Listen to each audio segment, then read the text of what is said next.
bonjour à toutes et à tous. Nous sommes désormais bien engagés dans le débat indien sur l'existence du soi. Et la semaine dernière, je vous ai laissé dans un suspense presque insoutenable puisque nous nous sommes quittés sur un argument qui a été opposé aux bouddhistes et nous ne savons pas encore comment les bouddhistes y ont répondu. Alors cet argument portait sur la mémoire qui a été vue assez tôt comme un élément décisif en faveur de la thèse de l'existence du soi. Et nous avions lu un extrait d'une œuvre du bouddhiste Vasubandhu, œuvre dans laquelle le partisan du soi expliquait que s'il n'y a que des cognitions instantanées et s'il n'existe aucun soi qui serait un sujet conscient, un et permanent, eh bien, puisque nos expériences passées sont passées, par définition elles ont disparu, et donc on ne voit pas comment nous pourrions nous souvenir de nos expériences passées. Et puis, ce même partisan du soi faisait aussi remarquer que si, comme les bouddhistes le prétendent, la conscience n'est qu'une série de cognitions qui sont parfaitement instantanées, et si donc chacun de nous devient quelqu'un d'autre à chaque instant, eh bien la personne qui est assise à côté de vous à l'instant présent dans la salle, même si vous ne la connaissez absolument pas, devrait pouvoir se souvenir de la tasse de café que vous avez bu ce matin dans votre cuisine. Parce que, certes, la personne qui a bu cette tasse de café ce matin dans votre cuisine, ce n'est pas la personne qui est maintenant à côté de vous, mais cette personne passée, ce n'est pas vous non plus, parce que vous êtes déjà quelqu'un d'autre, vous n'êtes déjà plus cette personne-là. Il n'y a donc pas de raison, disait cet adversaire, pour que votre voisin ne soit pas capable de se souvenir aussi bien que vous de vos propres expériences. Alors, l'adversaire de Vasubandhu ici appartient à la tradition brahmanique dite du Vaisheshika, mais on trouve aussi dans la tradition également brahmanique du Nyaya cette même idée que certains faits de conscience qui comportent un souvenir peuvent prouver l'existence du soi. Et nous avions déjà vu la semaine dernière que Vatsyayana qui est l'auteur du premier commentaire préservé au Nyaya Sutra, aux aphorismes du Nyaya, ce Vatsyayana veut lire dans un passage de ces aphorismes une preuve de l'existence du soi qui, selon lui, repose en partie sur la mémoire. Et il veut lire ainsi ce passage, d'ailleurs, en dépit du fait que ces aphorismes eux-mêmes ne mentionnent pas du tout la mémoire, mais seulement notre capacité à appréhender un même objet à l'aide d'organes sensoriels différents. Mais selon Vatsyayana, en fait, ce passage des Nyaya Sutras cherche à prouver l'existence du soi à partir du fait que, par exemple, nous avons pu toucher autrefois un objet, et si nous voyons cet objet maintenant, eh bien, nous pouvons nous souvenir l'avoir touché auparavant. Et pourquoi est-ce que c'est une preuve de l'existence du soi selon lui? Parce que, dans un tel cas, nous sommes capables d'appréhender ensemble, d'appréhender de manière synthétique la cognition passée et la cognition présente de cet objet, en dépit du fait que ces deux cognitions sont très différentes. Et ça suppose un même sujet conscient qui est distinct de ces cognitions, qui est distinct aussi des organes sensoriels et qui dure, puisque ce sujet doit exister depuis la cognition passée jusqu'à la cognition actuelle.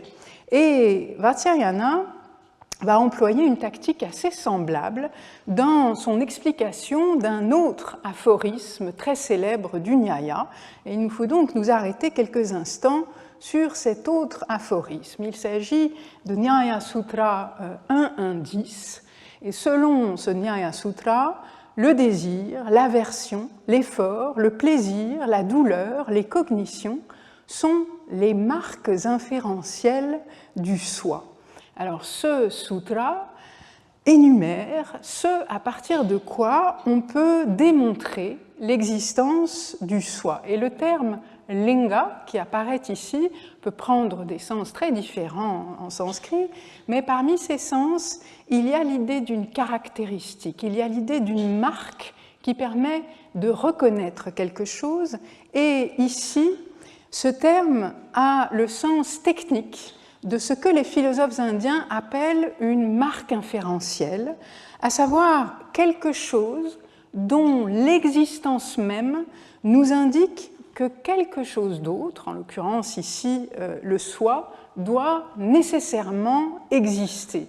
Alors par exemple, on dit que la fumée est le linga, ou la marque inférentielle du feu, puisque si vous voyez de la fumée au loin sur une colline, même si vous êtes beaucoup trop loin pour pouvoir voir le feu lui-même, vous pouvez inférer à partir de votre seule perception de la fumée qu'il doit y avoir un incendie sur la colline, parce que vous avez conscience de ce qu'on appelle la concomitance invariable entre le feu et la fumée. Autrement dit, vous savez déjà, pour en avoir fait l'expérience directe dans le passé, que là où il y a du feu, il y a de la fumée, et que là où il n'y a pas de feu, il n'y a pas de fumée. Et c'est cette concomitance invariable qui confère à la fumée ce statut de marque inférentielle du feu.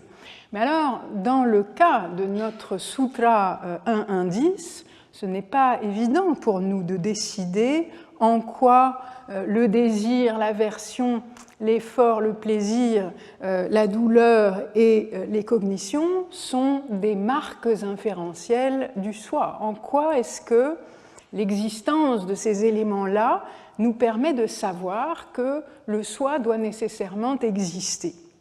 Est-ce que c'est en vertu d'une relation de causalité? Est-ce que le soi est leur cause, comme dans le cas de la fumée, qui est l'effet causé par le feu? Ou bien est-ce que c'est un autre type de relation qui entre en jeu ici? Est-ce que d'ailleurs tous les éléments de cette liste sont à mettre sur le même plan ou pas? Ça n'a rien d'évident a priori.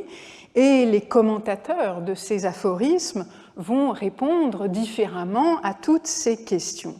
Alors voici comment le commentateur Vatsyayana explique en quoi le premier élément dans cette liste, à savoir le désir, est une marque qui permet d'inférer l'existence du soi.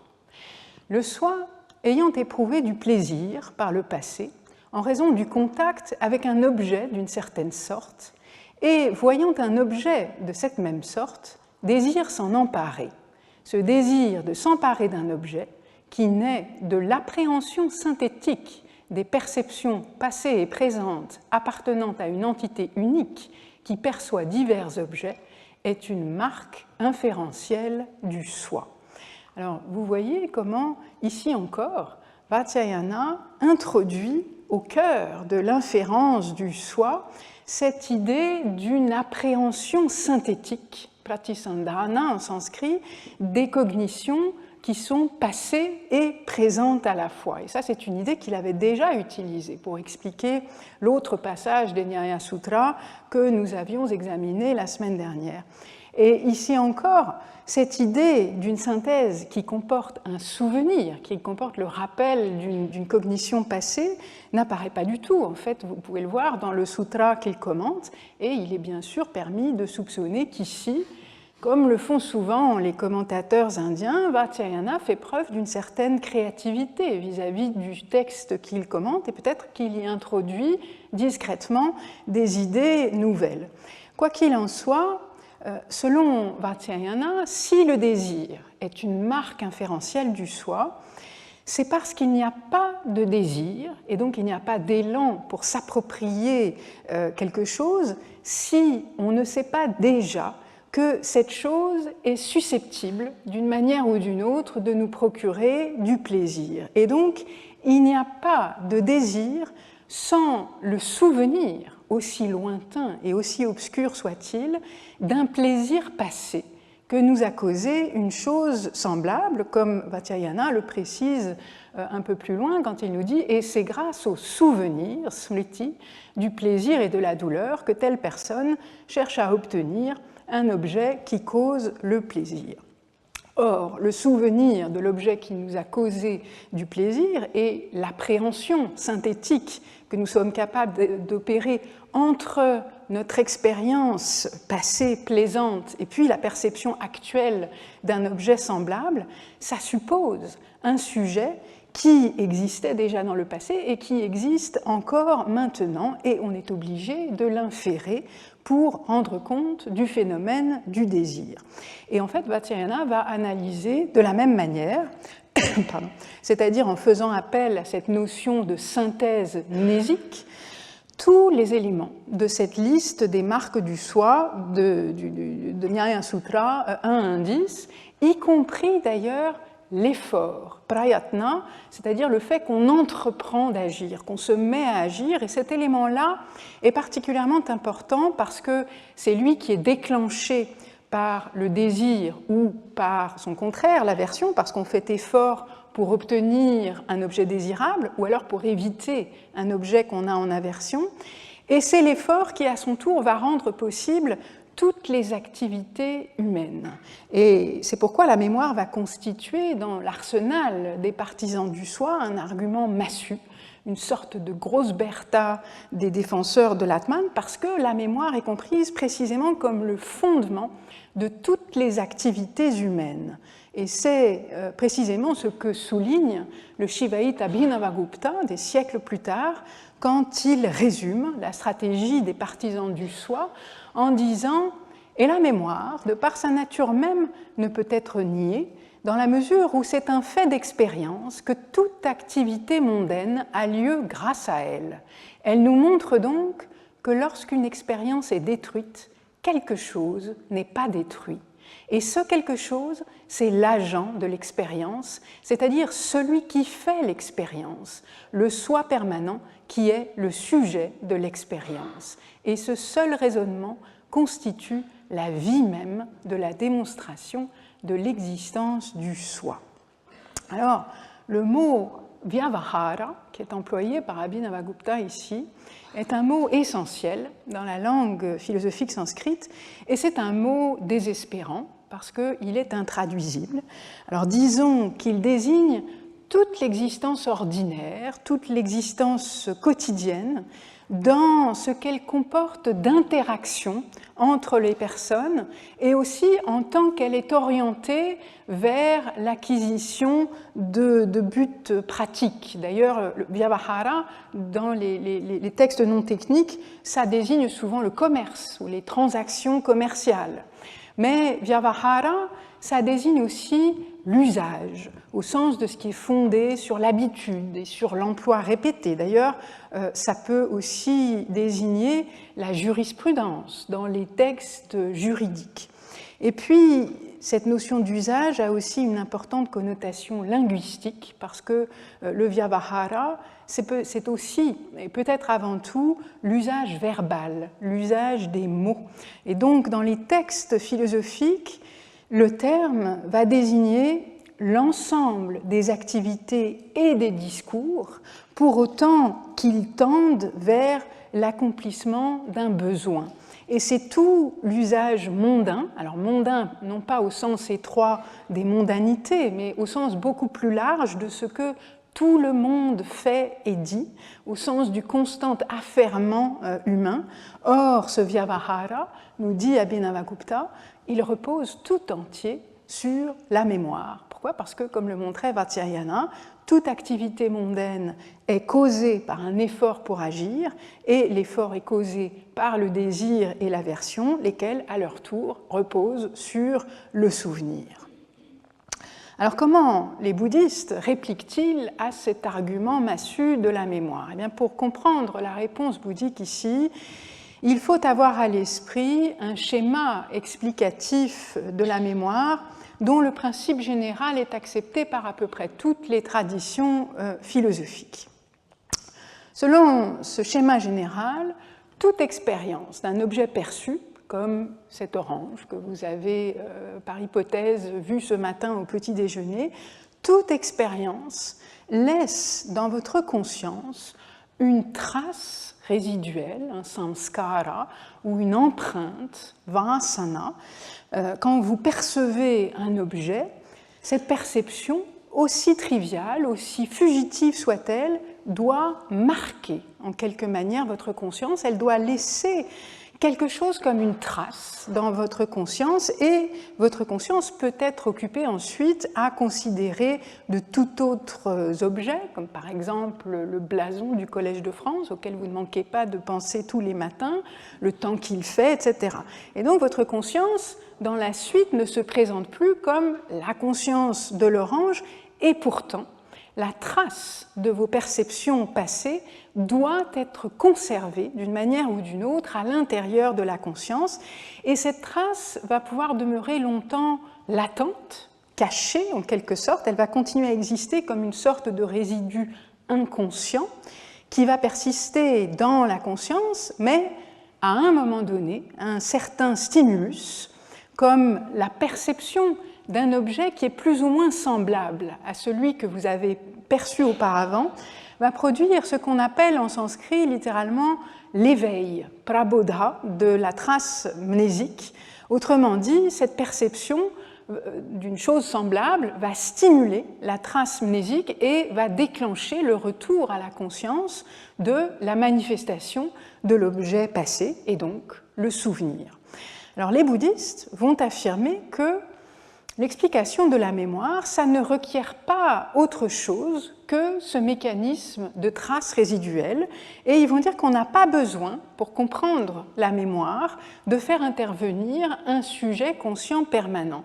Pourquoi ? Parce que, comme le disent les bouddhistes, la conscience n'est qu'une série d'événements qui sont chacun purement instantanés, ce sont nos petits disques bleus à l'écran, mais chacun de ces événements parfaitement instantané, dans le seul instant où il existe, conditionne le suivant. Il contribue à produire le suivant, et donc il contribue à lui donner sa forme spécifique. Et du coup, à l'instant T1, vous percevez votre orange, et puis à l'instant T2, vous pensez à autre chose, mais comme la cognition de l'instant T2 a été conditionnée par la cognition de l'instant T1, causée par cette cognition, eh bien cette cognition T2 va porter l'empreinte ou la trace latente de la première cognition. Et on peut imaginer tous les instants intermédiaires qu'on veut entre T2 et T3, mais quoi qu'il en soit, chacune des cognitions suivantes, tout en étant parfaitement différentes les unes des autres, en particulier parce qu'elle va viser des objets différents, va être causalement conditionnée par les précédentes, et c'est pourquoi chacune, tout en étant purement instantanée et non permanente, va venir à l'existence en comportant les traces latentes des précédentes. Et avec ce schéma sériel, on n'a pas besoin de postuler l'existence d'un sujet permanent pour rendre compte de la mémoire, et grâce à ce schéma, on s'explique pourquoi aussi vous ne vous souvenez pas des expériences que seul votre voisin a faites, et pourquoi votre voisin ne se souvient pas de vos expériences à vous. C'est simplement parce que les expériences passées de votre voisin ne font pas partie de la série causale particulière de cognition dont vous êtes actuellement le dernier maillon, et réciproquement. Et c'est précisément ce que Vasubandhu va rétorquer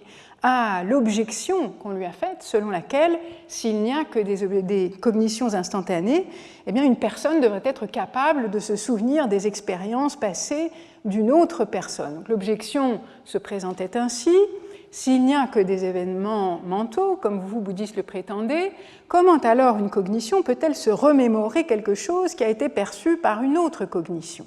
Car s'il en va ainsi que vous l'affirmez, la cognition de Yajñadatta devrait pouvoir se souvenir de quelque chose qui a été perçu par la cognition de Devadatta.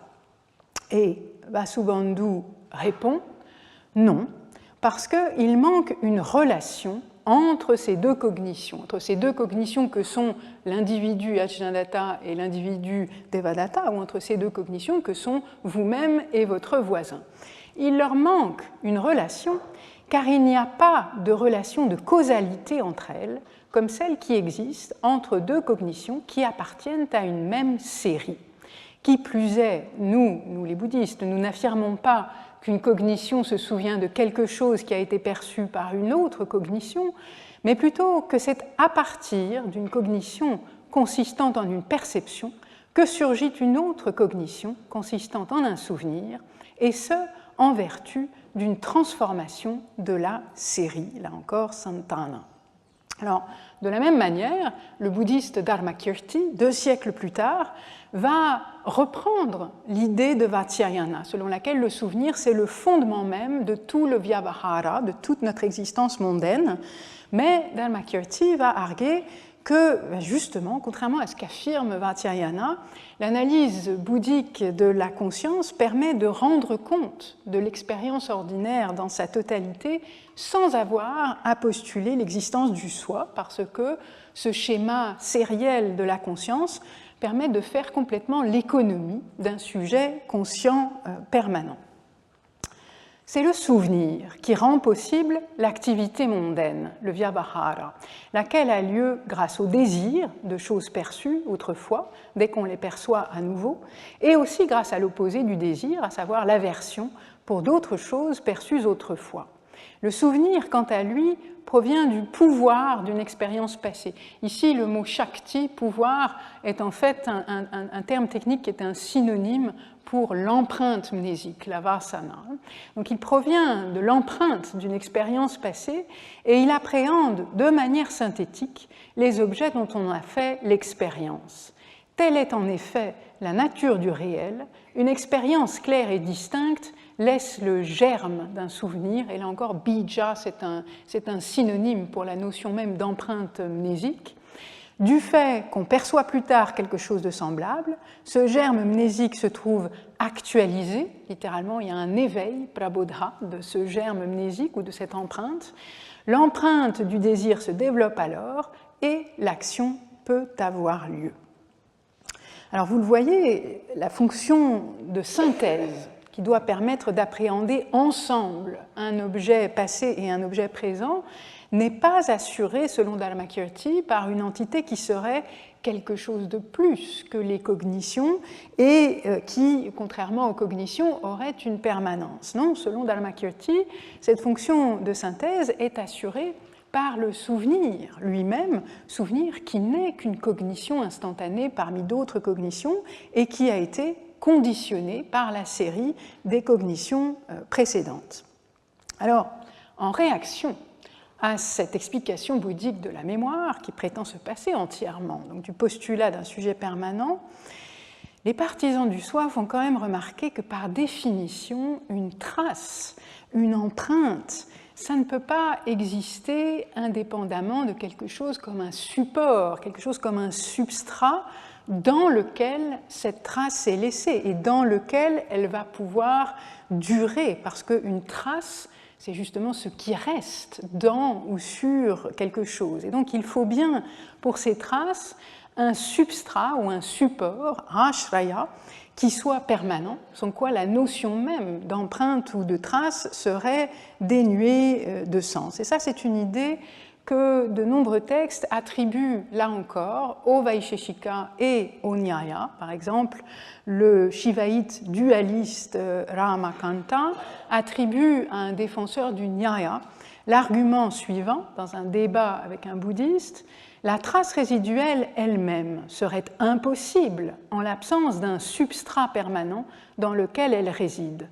Par conséquent, le soi est prouvé grâce à cette trace résiduelle. Alors le mot dharmin, qui est rendu ici par substrat, signifie en fait littéralement simplement ce qui possède un dharma. Et ce terme dharma, nous l'avons déjà rencontré, et il a de nombreux sens et des sens très différents, mais ici, il est employé en un sens technique pour désigner une qualité. Le dharmin, dans les textes de logique et d'épistémologie, c'est ce qui possède ou ce qui comporte une qualité. Et de même, le shivaïte Abhinavagupta va faire dire à quelqu'un qui appartient à la tradition du Vaisheshika: mais il faut bien définir un support ashraya de cette trace résiduelle elle-même, car en tant que qualité, elle requiert un support, et ce support, ce doit être le soi. Et Abhinavagupta dit ici, ou plutôt son adversaire qui appartient au Vaisheshika, que la trace résiduelle doit avoir un substrat parce qu'elle est un guna.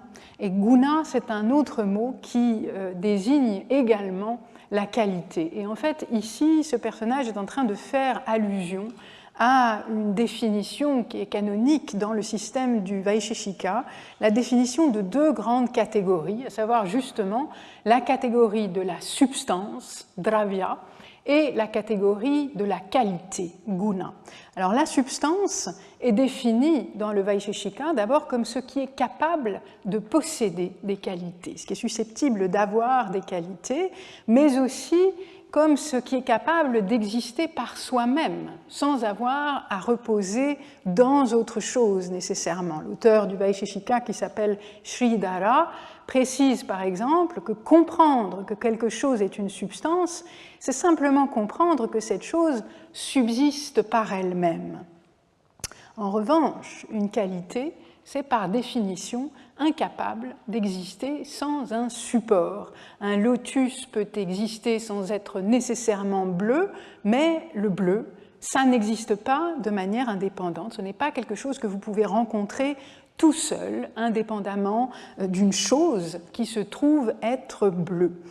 Et donc ça doit exister dans une substance qui se trouve avoir la qualité bleue, et toute qualité réside dans une substance ou a pour support une substance. Et donc les partisans du Vaisheshika, pour établir l'existence du soi, affirment que la trace résiduelle, l'empreinte, appartient à la catégorie de la qualité, et donc elle a besoin pour exister d'un support, et ce support, ça doit être la substance qu'on appelle le soi. Alors, de même, dans le Nyaya, on a voulu lire notre Sutra 1.1.10 comme signifiant que les marques du soi qui y sont énumérées sont des qualités.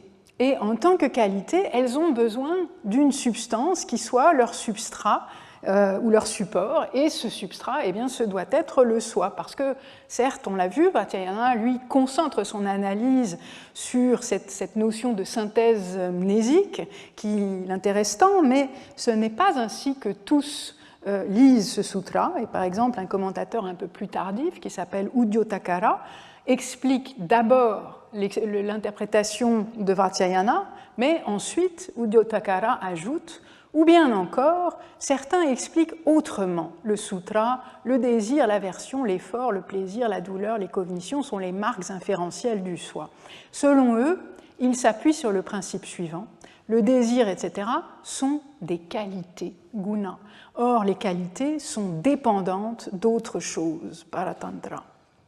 Et après avoir montré que cette liste est bel et bien une liste de qualités et que ces qualités ne peuvent pas appartenir à une autre substance comme le corps, Udyotakara va conclure, et parce qu'il est impossible que le corps soit la substance dont les qualités dépendent, puisqu'il ne reste qu'une possibilité, à savoir que ce sont des qualités qui appartiennent au soi, l'existence du soi est établie.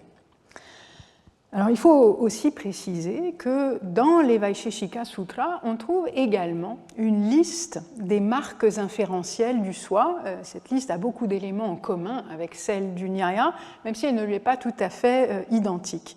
Et un auteur important du Vaisheshika que nous avons déjà rencontré, qui s'appelle Prashastapada, va aussi lire la liste des marques inférentielles du soi comme une invitation à inférer le soi en tant que substance qui constitue le substrat des qualités énumérées dans la liste. Le soi est inféré comme la substance qui est qualifiée par les qualités que sont la cognition, le plaisir, la douleur, le désir, l'aversion et l'effort. Alors, comment les bouddhistes vont-ils réagir? Eh bien, ils vont s'attaquer à la notion même de support. Et ils vont montrer que cette notion-là peut bien faire sens quand on parle de corps qui sont situés dans l'espace, mais elle devient très problématique dès lors qu'on essaye de l'appliquer aux faits de conscience. Alors Vasubandhu dit ainsi: si le partisan du soi affirme que la cognition et la trace résiduelle ne sont possibles que s'il existe un soi, il se paie de mots. S'il prétend que le soi est leur support, leur ashraya, il doit expliquer qui est le support de quoi et comment. Car la cognition et la trace résiduelle ne requièrent pas un support à la manière d'une fresque ou d'un fruit comme un jujube, et le soi ne peut pas non plus être un support à la manière d'un mur pour la fresque ou d'un bol ou quelque autre contenant pour le jujube, parce qu'il s'ensuivrait la conséquence inacceptable, littéralement la faute d'Ocha, que le soi devrait offrir une résistance physique et avoir un lieu distinct. Donc les cognitions, nous dit Vasubandhu, de même que les traces résiduelles, ça n'existe pas dans la conscience à la manière de fruits qui existent dans un bol. C'est par analogie avec ce rapport spatial entre contenant et contenu que nous essayons de nous représenter le soi, que nous essayons de nous imaginer le soi, mais en fait cette analogie, nous dit-il, est contradictoire avec le principe le plus cher aux partisans même du soi, à savoir l'idée selon laquelle le soi n'est pas de nature matérielle ou corporelle, et donc le soi ne peut pas se comporter comme un corps parmi les corps, un corps qui offrirait une résistance physique aux autres corps pour pouvoir leur servir de support, et un corps qui entretiendrait avec les autres des relations dans l'espace. Alors là, l'adversaire de Vasubandhu, qui appartient au Vaisheshika, se rebiffe et il dit « Mais enfin, le soi n'est pas du tout support en ce sens-là ». Alors le bouddhiste demande « En quel sens l'est-il donc ?» Et le partisan du soi répond « Le soi est leur support, tout comme la substance qu'est la terre est le support des qualités que sont l'odeur, etc. » Alors ici, selon le partisan de Vaisheshika, le soi est un support au sens où une substance, comme la terre par exemple, est le support ou le substrat dans lequel peuvent exister différentes qualités. Et ici, il est en train de faire allusion à un célèbre aphorisme du Vaisheshika qui énumère les différentes qualités de la substance terre. Le voici: la substance terre possède les qualités que sont la forme visuelle, le goût, l'odeur et la tangibilité. Alors, Vasubandhu réagit à cet argument en disant qu'il est tout à fait ravi d'entendre ça. Et pourquoi est-il ravi? Car c'est précisément cela, dit-il, qui nous montre que le soi n'existe pas. Tout comme il n'y a pas de terre en dehors des qualités que sont l'odeur, etc. Car qui peut discerner une terre qui serait autre chose que son odeur et ses autres prétendues qualités? Alors si Vasubandhu est ravi, c'est parce que la réponse de son adversaire là, lui donne l'occasion de critiquer la distinction même que fait le Vaisheshika entre la substance et la qualité, distinction sur laquelle repose tout son argument. Parce que, selon Vasubandhu, en fait, ces catégories de substance et de qualité ne correspondent pas à des entités qui seraient réellement distinctes. La substance terre n'existe pas indépendamment de ce que le partisan du Vaisheshika énumère comme étant ses qualités. Elle n'est pas autre chose en fait de ses qualités, parce que si on essaye de s'imaginer une terre qui n'aurait ni odeur, ni aspect visuel, ni goût, ni qualité tactile, eh bien, on ne s'imagine plus rien du tout en réalité. Ce n'est donc que par une sorte d'effet de langage que nous parlons de ces qualités comme si elles étaient distinctes de leur support. Et Vasubandhu dit que c'est un peu comme quand on parle du corps d'une statue, alors qu'en fait, la statue et son corps ne sont qu'une seule et même chose. Et un autre bouddhiste qui s'appelle Chandrakirti va employer un peu plus tard une autre image qui est peut-être encore plus parlante et qui fait intervenir le dieu indien des éclipses. Alors le voici, il s'appelle Rahu, et ce dieu des éclipses est traditionnellement représenté comme une tête sans corps, parce qu'il est tout occupé évidemment à avaler la Lune et le Soleil, et c'est son unique raison d'être, même s'il arrive, comme sur l'image que vous voyez, qu'on lui concède quand même une paire de mains pour l'aider à attraper donc, la Lune et le Soleil, mais enfin, on considère que Rahu n'est véritablement qu'une tête. Or, si on voit le dieu Rahu sur une image, on vous le montrera en disant « tiens, voilà la tête de Rahu ». Or, les bouddhistes font remarquer que c'est redondant de dire « la tête de Rahu ». C'est un pléonasme, puisque Rahu n'est pas autre chose que sa tête. Eh bien, disent les bouddhistes, de la même manière, une substance n'est pas autre chose que ses qualités.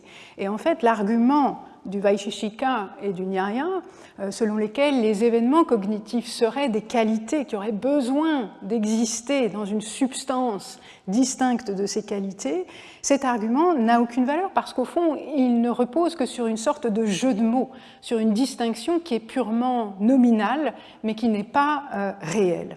Et les partisans du soi vont s'efforcer de montrer de leur côté, pour échapper à cette critique-là, que le mécanisme des traces résiduelles qui est utilisé par les bouddhistes pour expliquer l'apparente continuité de la conscience, ce mécanisme ne permet pas de rendre compte de tous les phénomènes de conscience, et en particulier, il y en a un qui résiste absolument à l'analyse bouddhique de la conscience, et c'est la capacité chez tout sujet conscient à dire et à penser « je ». Je, ça se dit « aham » en sanskrit. Alors le Vaisheshika, le Nyaya et la Mimamsa voient dans cette capacité à dire et à penser « je » une preuve de l'existence du soi. Et on trouve déjà dans les Vaisheshika Sutras une preuve de l'existence du soi qui est fondée sur l'usage du mot « je ». La connaissance de l'existence du soi, disent les Vaisheshika Sutras, n'est pas de nature purement scripturaire, autrement dit, ça n'est pas un simple article de foi, on peut la démontrer rationnellement. Pourquoi ? Car on la tire du fait que le mot « je » est distinct, est séparé, ou il comporte une distinction, une séparation. Alors, ce mot vyatireka, qui veut dire distinction, séparation, c'est le mot clé de cet argument ici, mais il est d'interprétation délicate et certains auteurs postérieurs ont avancé des explications différentes de celles que je vous propose ici, mais il est très probable, et d'autres l'ont montré avant moi, qu'à l'origine, ce sutra signifiait que parce que le mot « je » est distinct, c'est-à-dire distinct de tous les autres mots, il doit y avoir une réalité qui lui correspond et qui est elle-même distincte de toutes les autres réalités. Et ce raisonnement-là repose sur un principe qui est implicite ici, mais comme l'a montré Klaus Oetker, en fait il est souvent employé, et là de manière explicite dans les Vaisheshika Sutras, et il consiste à considérer qu'à tout mot distinct doit correspondre une réalité distincte. Et donc, l'usage du mot « je » chez toute personne, le fait que toute personne emploie ce terme en plus de mots comme corps, état de conscience, pensée, perception, etc., prouve qu'il existe un sujet permanent qui se distingue du corps, mais qui se distingue aussi des cognitions, etc. Notre bouddhiste Vasubandhu va donc s'efforcer de montrer qu'en réalité, ce que vise le mot « je » n'est pas du tout le soi, ça n'est rien d'autre en fait que la réalité toute multiple et changeante que les bouddhistes appellent les agrégats, les skandhas, comme dans ce passage. Attendez, je vais avancer un petit peu. Alors, le bouddhiste demande qui est donc celui qu'on appelle le « je ». Et le partisan du soi répond celui que vise l'expression du « je ». Bon, il ne s'est pas beaucoup avancé, donc le bouddhiste repart à l'assaut. Que vise donc l'expression du « je » demande-t-il. Et avant même que le partisan du soi ait eu le temps de répondre « ouf » ou « atman », le bouddhiste lui-même répond « elle vise les agrégats, elle vise les skandhas ». Et le partisan du soi rétorque, mais comment le savez-vous? Et le bouddhiste répond, parce que nous avons un attachement à ces agrégats et parce qu'ils ont une relation de co-référence avec les cognitions pâles, etc. Alors ici, Vasubandhu fait référence à une notion qui est importante dans la théorie grammaticale, la notion de co-référence, sur laquelle je ne vais pas m'attarder aujourd'hui, mais en gros, elle désigne le fait que deux mots qui, dans une phrase, sont grammaticalement congruents, qui fonctionnent ensemble, si vous voulez, se réfèrent à la même entité dénotée, comme quand nous disons un lotus bleu, ou quand nous disons le lotus est bleu, eh bien lotus et bleu sont des mots en relation de co-référence. Or, ajoute Vasubandhu, on constate que cette expression du « je » est en relation de co-référence avec les cognitions pâle, etc., dans des phrases comme « je suis pâle »,« je suis allé »,« je suis gros »,« je suis maigre »,« je suis vieux »,« je suis jeune ». Et vous-même, vous les partisans du soi, vous n'admettez pas que ces aspects qu'on prédique ainsi du « je » appartiennent au soi. Cela nous fait donc aussi comprendre que ce « je » vise en fait les agrégats.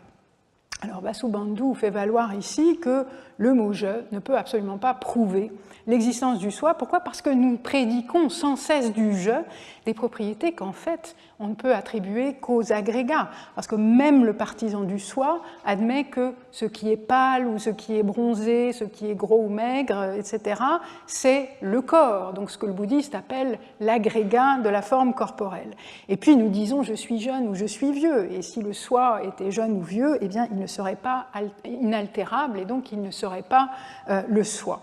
Et du coup, affirme Vasubandhu, eh bien, le « je », ça n'est en fait qu'une façon de parler des agrégats impermanents et rien d'autre. Alors, certains philosophes brahmaniques vont essayer d'esquiver ce coup assez de Vasubandhu en arguant que, eh bien, en fait, le sens premier, le sens littéral du mot « je », c'est bien le soi. Mais dans certaines situations particulières, quand nous disons « je suis maigre »,« je suis gros », etc., en fait, nous ne sommes pas vraiment en train de prédiquer du soi des attributs corporels, parce que dans ces situations-là, en fait, nous n'employons le mot « je » qu'en un sens figuré, comme une image, en quelque sorte, alors que nous ne voulons pas véritablement parler du soi dans ces moments-là, mais seulement du corps. Et ça, c'est une idée ancienne, une idée qu'on trouve déjà dans les Vaisheshika Sutras, dans un passage difficile qui a fait l'objet d'analyses fouillées et divergentes, notamment par Klaus Oetke et par Karin Preisendans. L'interprétation que je propose ici est encore un peu différente de celle qu'ils ont défendue et je n'ai pas de certitude absolue concernant ma propre lecture. Je vous livre simplement ici ce que je comprends de ce passage et qui est fondé en grande partie sur le commentaire de Chandrananda. Alors, de plus, selon l'adversaire du soi, dit ce passage des Vaisheshika Sutras, on constate par expérience directe que le mot « je » désigne une entité visible, c'est-à-dire le corps, dans des propositions comme « je suis Devadatta »,« je suis Yajnadatta », puisqu'on dit aussi « Devadatta marche »,« Vishnumitra marche », or seuls des corps peuvent marcher.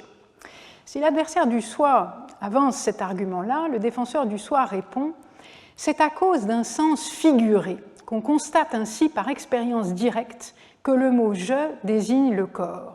L'adversaire du soi répond « mais ce sens figuré est douteux ». Autrement dit, il veut dire « mais pourquoi ne pas considérer simplement que le mot « je », ça se réfère tout à fait littéralement au corps ». Et le défenseur du soi répond « eh bien parce que le mot « je » n'est employé qu'à l'égard de nous-mêmes et non pas à l'égard d'un autre, on constate par expérience directe qu'il désigne autre chose que le corps ». Alors, le dernier argument n'est pas évident, mais il va être expliqué de la manière suivante par le commentateur Chandrananda. Et que nous dit-il? Il nous dit « si le mot « je » désignait le corps, alors il serait employé par tous à l'égard de tel corps, de même que tous emploient le mot « devadatta » pour désigner ce corps-là. Mais il n'en va pas ainsi. Par conséquent, on constate par expérience directe que le mot « je » désigne autre chose que le corps, à savoir le soi. Donc, selon Chandrananda, la preuve que le sens premier, le sens littéral du mot je, c'est le soi et pas le corps, eh bien c'est le fait que Devadatta, comme vous-même, se désigne lui-même en disant je, mais personne d'autre ne l'appelle je. Tous les autres l'appellent Devadatta. Donc le je, c'est ce mot très étrange qui est le plus universel puisque chacun d'entre nous l'emploie et qui pourtant est plus propre que notre nom propre. Parce que le « je », ça ne désigne jamais que nous-mêmes pour nous-mêmes et non pas pour les autres. Et c'est pourquoi, selon ce raisonnement, même si on peut considérer que les noms propres, en fait, ne désignent que les corps des différentes personnes, le « je », en tout cas, doit avoir pour sens premier le soi et non pas le corps. Et c'est seulement de manière figurée que ce mot « je », ensuite, peut en venir à désigner le corps. Mais alors, pourquoi est-ce que ce mot « je » peut en venir à désigner le corps, même de manière figurée? Eh bien, c'est ce qu'explique l'adversaire du bouddhiste Vasubandhu lorsque cet adversaire dit « Dans les expressions « je suis pâle », etc., le corps est visé de manière figurée comme le soi, bien qu'il soit en fait le serviteur du soi et non le soi lui-même, de même qu'un maître peut dire d'un serviteur qui se contente d'obéir à ses ordres, lui, c'est moi, car il est mon serviteur. Donc l'idée, c'est que nous pouvons légitimement recourir à l'occasion à cet usage figuré quand nous disons « oh là là, je suis pâle ce matin » au lieu de dire « mon corps est pâle » parce que le corps est entièrement subordonné au soi, il lui appartient et il le sert. Et de même, dans le Nyaya, Udyotakara va expliquer que quand nous disons « je suis pâle » au lieu de dire « mon corps est pâle », eh bien c'est parce que le corps est le serviteur, là encore, du soi, et il reprend presque mot pour mot ici l'argument du personnage appartenant au Vaisheshika qui débattait avec Vasubandhu. Alors les bouddhistes vont devoir réfuter cette nouvelle explication, et ils vont le faire en montrant que le mécanisme psychologique qui est à l'œuvre quand on emploie un mot de manière figurée n'a pas cours ici. Alors, selon l'analyse sémantique indienne classique du sens figuré, en fait, quand on dit, par exemple, à propos d'un village, que ce village est sur le Gange, eh bien, chacun comprend immédiatement que ce village ne peut pas réellement être sur le fleuve Gange, parce que sinon, il coulerait et donc il ne serait pas sur le fleuve. Et donc, chacun comprend, en entendant l'expression « un village sur le Gange », qu'elle n'a qu'un sens figuré, et qu'en l'occurrence, elle signifie un village sur la rive du Gange. Donc pour pouvoir produire, pour pouvoir comprendre un sens figuré, il faut que le locuteur et l'auditeur aient conscience que quelque chose bloque, que quelque chose fait obstacle au sens littéral dans une situation donnée. Mais quand vous croisez votre image dans un miroir le matin et que vous vous dites « oh là là, qu'est-ce que je suis pâle aujourd'hui », vous ne faites pas l'expérience d'un tel processus mental qui comporterait cette conscience d'un blocage du sens littéral en question. Et c'est ce qu'explique le bouddhiste Kamalashila, qui nous dit « Udyotakara et d'autres affirment qu'il y a un usage figuré du terme « je », qui est normalement employé pour désigner le soi, vis-à-vis du corps. Et ce parce que le corps est le siège de l'expérience pour le soi, de même qu'un roi dit d'un serviteur obéissant « lui, c'est moi, car il est mon serviteur ». Mais tout ceci se trouve réfuté par ce que nous venons de dire. En effet, si la propriété d'être pâle était seulement attribuée de manière figurée au « je », le processus de compréhension du sens littéral serait entravé. Car quand les gens entendent le mot « lion », le processus de compréhension de la phrase « c'est un lion » n'est pas toujours sans entrave. Tout dépend si on parle d'un lion de manière littérale ou bien si on parle d'un jeune homme sur lequel on a surimposé l'image du lion. Alors on peut dire « c'est un lion » parce qu'on est devant un lion, et puis on peut dire « c'est un lion » parce qu'on est en train de parler d'un jeune homme dont on veut exalter la bravoure et la force. Mais quand on dit c'est un lion à propos du jeune homme, personne ne prend ses jambes à son cou, précisément parce qu'on a conscience que ce n'est là qu'une image. On a conscience qu'on parle figurément, et on le sait parce que le sens littéral, là, est bloqué, il est tout simplement impossible, il est entravé dans le contexte particulier. Or, nous dit Kamalashila, ce n'est pas ce qui arrive quand nous nous disons « je suis pâle ». Les philosophes brahmaniques doivent bien admettre que nous prédiquons très littéralement du jeu des propriétés dont nous savons pourtant qu'elles concernent notre corps. Alors, la Mimamsa et le Vedanta, qui défendent l'idée du soi, vont adopter une attitude un peu différente dans cette affaire-là, parce qu'ils vont refuser, eux, d'accorder un sens figuré au mot « je » quand nous disons « je suis pâle »,« je suis gros », etc. Et la Mimamsa et le Vedanta vont affirmer, comme Kumarila dans la Mimamsa, que en fait, ce type de cognition-là, c'est tout simplement une forme d'erreur, Bhranti, Brahma, et c'est une erreur qui s'explique simplement en vertu, dit Kumarila, de la grande proximité ou de la relation très intime, très étroite qu'entretiennent le soi et le corps. Et dans le Vedanta, Shankara aussi affirme qu'il s'agit d'une simple erreur et non pas d'une expression figurée. Pourquoi ? Parce que même les savants, même les pandits, qui savent distinguer le soi du non-soi, ne distinguent pas le mot et la cognition « je » du corps auquel ils l'appliquent davantage que ne le font les gardiens de chèvres et de moutons.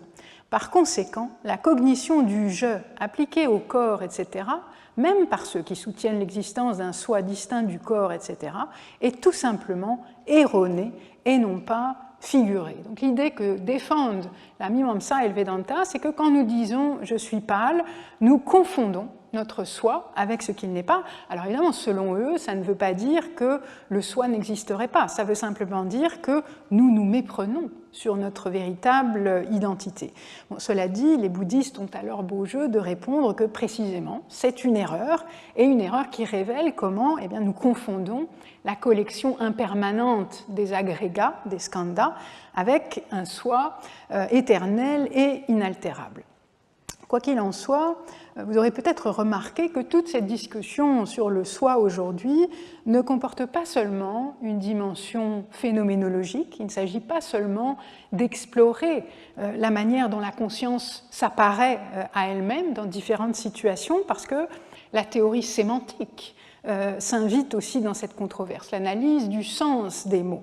Cela dit, vous pouvez constater aussi que ces analyses phénoménologiques et sémantiques ne sont pas du tout comprises comme des domaines qui seraient distincts et étanches. On ne dresse pas de barrière entre l'investigation des faits de conscience et puis celle des faits de langage. Alors, puisque nous en sommes à remarquer que l'enquête sur le soi, c'est à la fois une analyse des faits de conscience et des faits de langage, c'est sans doute le moment de rappeler que l'argument du Vaisheshika, fondé sur le mot « je », qui doit dénoter une entité distincte de toutes les autres, cet argument-là repose sur un principe qui est d'une grande importance dans tous les mouvements brahmaniques.